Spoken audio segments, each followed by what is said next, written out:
Oke. Kalian baca, nanti yang bisa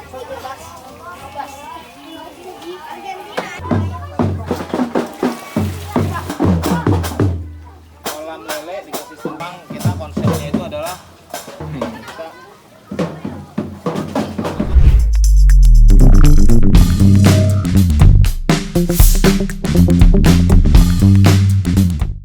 Halo sahabat Warta Kota, kali ini saya sedang bersama Pak Yanuar selaku Ketua RT 15 RW 4 Klender ya Pak ya, Jakarta Timur.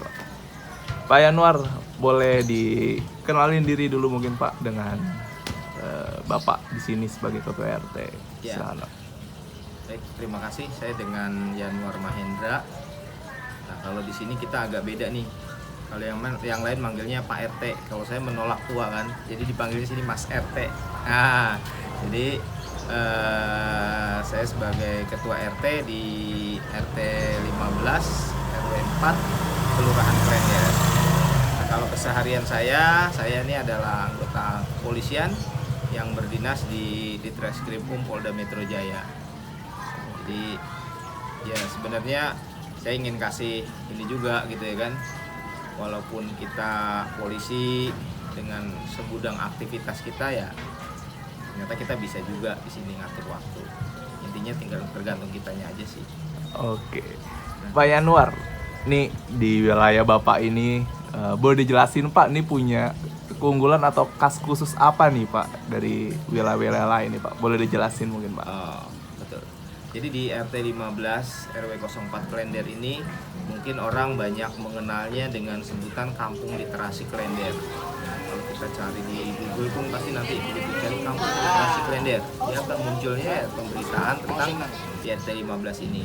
Di mana di sini kami mengusung suatu konsep sebagai kampung literasi, di mana kampung literasi ini kami yang stakeholder yang ada di RT 15 ini berusaha untuk mengangkat minat baca dari seluruh komponen yang ada di RT 15, mulai dari anak-anaknya, remaja, dewasa, sampai dengan orang tua. Karena kita tahu minat baca sekarang ini sudah mulai berkurang. Terus kalau bicara tentang keunggulan di sini, memang luas wilayah kita ini tidak begitu luas, hanya 30 kali 60 meter persegi, di mana jumlah kakaknya di sini hanya 55 kakak. Dan kalau kita hitung jumlah jiwanya hanya 187. Bisa dibilang ini tempatnya kecil. Tapi dengan kondisi seperti itu, saya di sini mengembangkan konsep ketahanan pangan. Di mana konsep ketahanan pangan sebagaimana tadi kita udah cek juga keliling, di sini kita punya kolam ikan, rak hidroponik, di sini kita punya tanaman sayur, terus di sini kita melaksanakan yang namanya kita punya bank sampah. Walaupun saat ini kita bank sampahnya ini mengikut kepada induk kita yaitu bank sampah di tingkat RW 04. Selain itu kita punya tanaman sayur dan bentuknya di sini hidroponik karena memang keterbatasan lahan di kita ini, tapi itu tidak menjadi halangan untuk kita bisa menciptakan hal-hal yang memang dibutuhkan oleh masyarakat. Terus di sini kita juga punya pohon anggur. Terus dalam seni budaya di sini kita ada patung ondel-ondel. Terus di sini juga kita remaja kita di sini seminggu sekali itu kita melaksanakan kegiatan latihan tari, khususnya tari-tarian Betawi. Terus untuk anak-anaknya kita di sini punya taman baca. Taman baca ini kita laksanakan setiap hari Sabtu ataupun Minggu, setiap minggunya. Jadi di mana di taman baca ini kita mengajarkan banyak hal, mulai dari membaca, mewarnai, mendongeng, storytelling, sampai dengan kegiatan drum band. Nah, untuk taman baca ini sebenarnya kita berkoordinasi atau bekerja sama juga dengan Yayasan Balai Buku Jakarta, di mana Yayasan Balai Buku Jakarta ini sangat concern dalam hal peningkatan literasi. Kami banyak mendapatkan arahan-arahan ataupun support dari Yayasan Balai Buku Jakarta. Oke. Pak Yanuar, kalau boleh kita tarik ke belakang sedikit nih Pak. Untuk pertama kali itu sekitar tahun berapa Pak? Dan apa inisiatif Bapak tuh karena faktor apa sih Pak untuk bisa kemudian wah pengen deh buat ini gitu? Ya. Bisa jelasin mungkin Pak? Apa yang sudah kita lihat di sini ini semua prosesnya memakan waktu sekitar 1,5 tahun. Jadi semenjak saya jadi ketua RT itu di tahun 2021. Di Januari 2021 saya memulai menjadi ketua RT di sini, dan yang melatar belakangi saya adalah karena dengan lingkungan yang ada ini saya ingin kita tuh warga, khususnya warga di sini, kita punya kebanggaan.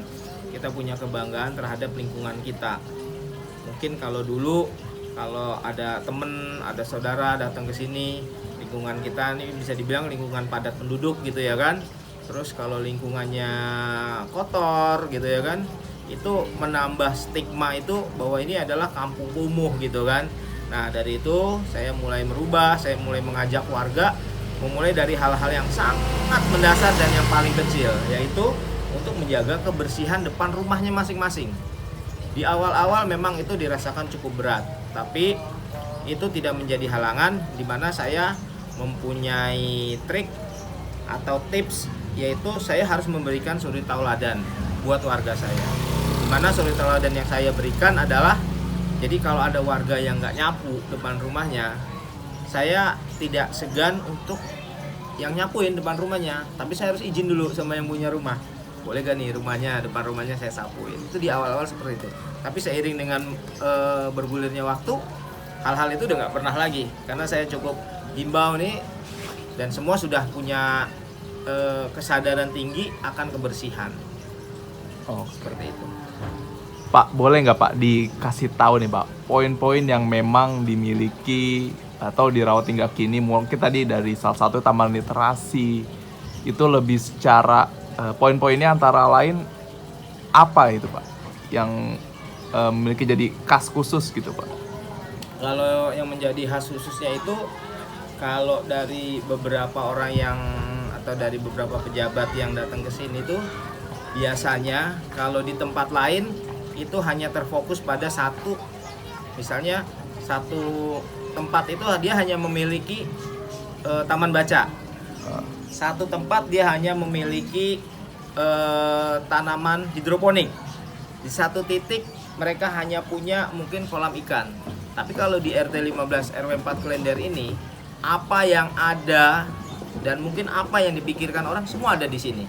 Yang tadi saya bilang, di sini kita punya taman baca, kita punya kolam akuarium, kita punya mural, kita punya tanaman sayur. Itu semuanya ada dalam satu tempat.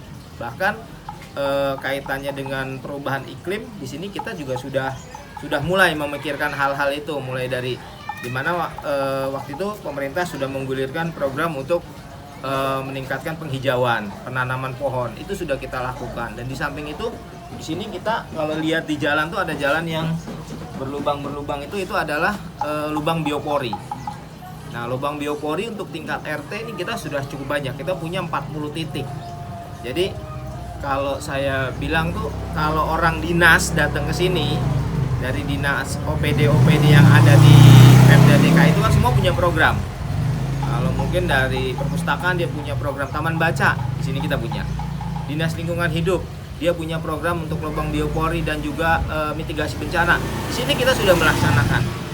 Bahkan di sini kita nih sudah punya satgas pencegahan kebakaran, di mana kita punya ada 7 tabung apar untuk tingkat RT, di mana 7 tabung apar ini kita taruh di rumah-rumah warga. Dan kita waktu itu sudah mengundang juga dari Dinas Pemadam Kebakaran untuk memberikan pelatihan kepada warga.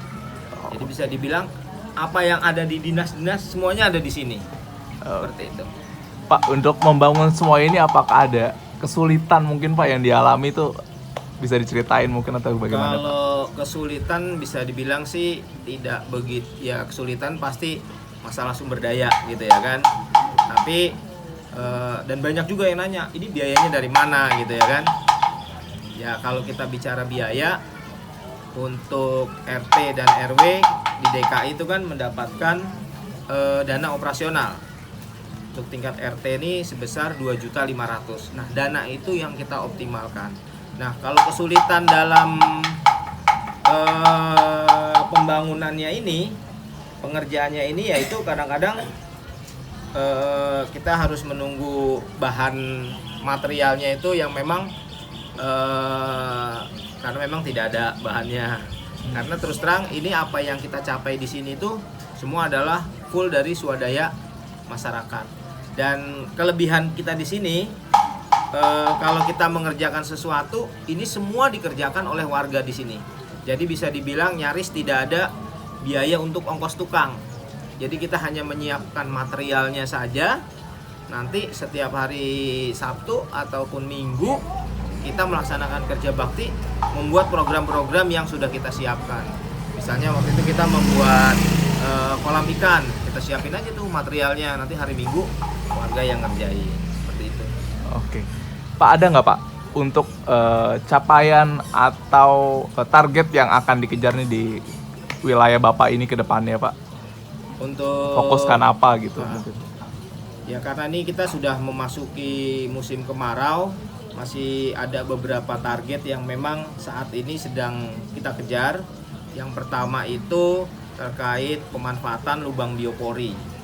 Lubang biopori di sini kita tadi saya sampaikan kita punya 40 titik, namun dalam pelaksanaannya masih belum optimal. Nanti kita akan optimalkan lagi pemanfaatan lubang biopori.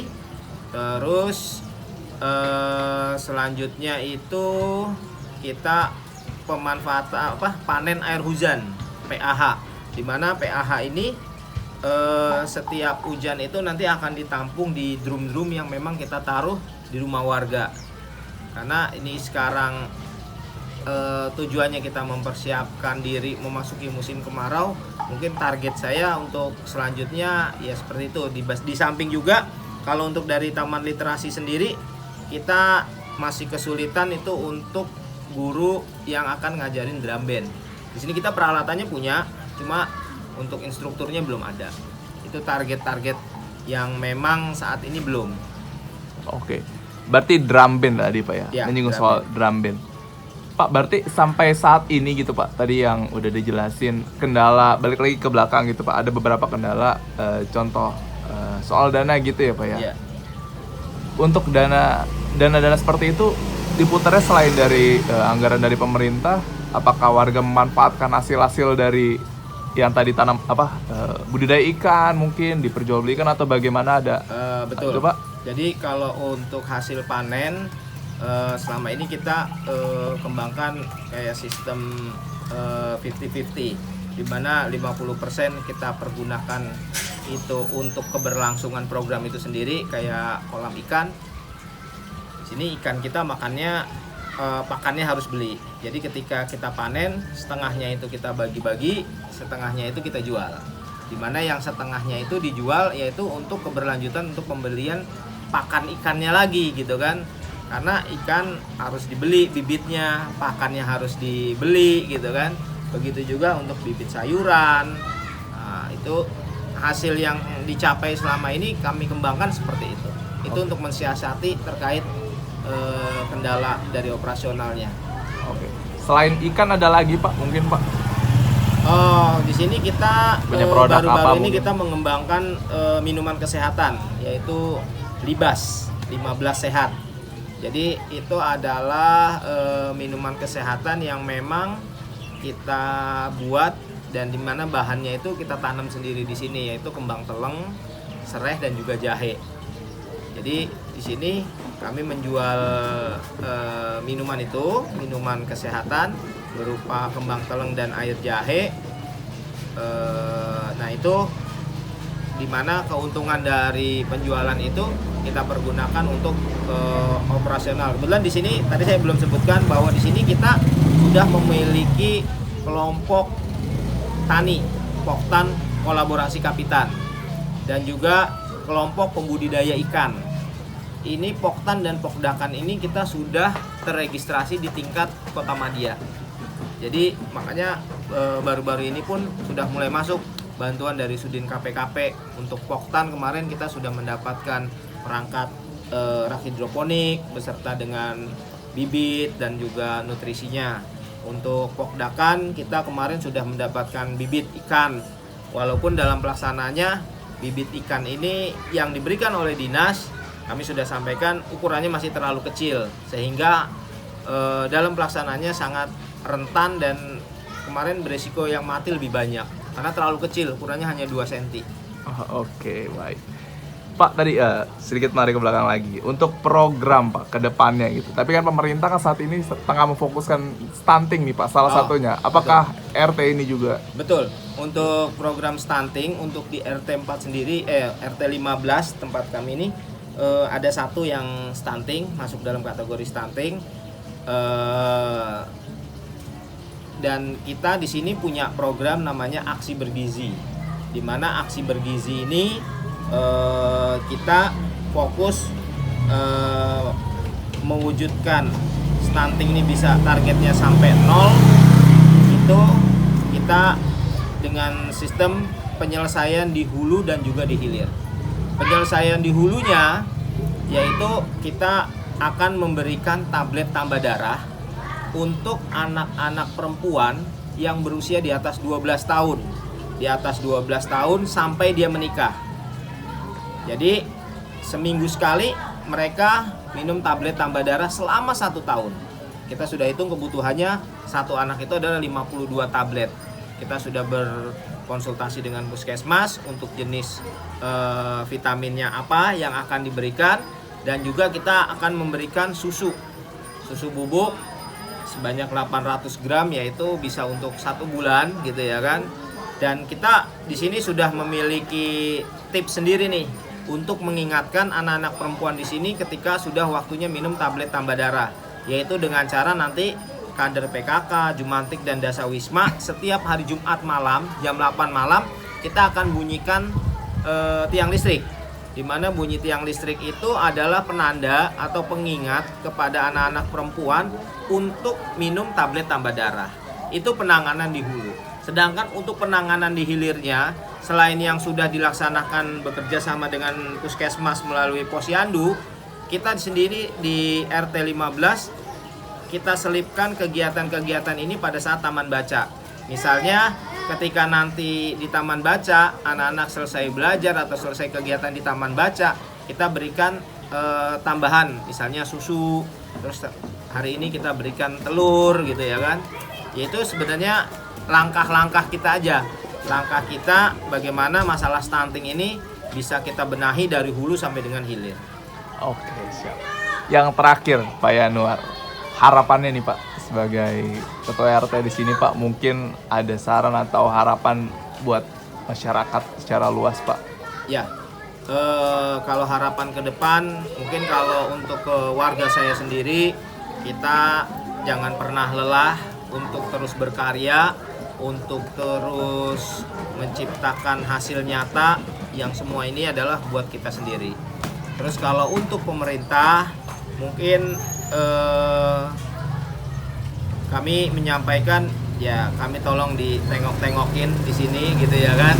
Kami ditengokin, ditanya apa yang kurang, walaupun sudah banyak pejabat-pejabat yang datang ke sini. Karena gimana pun juga kalau hanya mengandalkan dana dari operasional, ini tentunya bergeraknya akan semakin lambat gitu ya kan.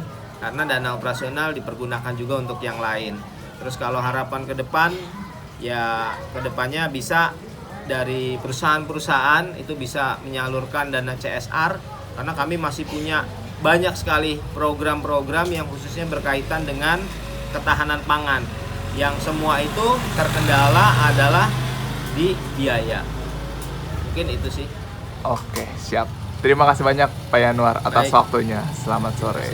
Terima kasih sahabat Warta Kota. Tadi sudah disampaikan oleh Pak Yanuar selaku Ketua RT mengenai kampung literasi di RT 15 RW 4 Jakarta Timur. Sampai bertemu di konten-konten berikutnya. Terima kasih.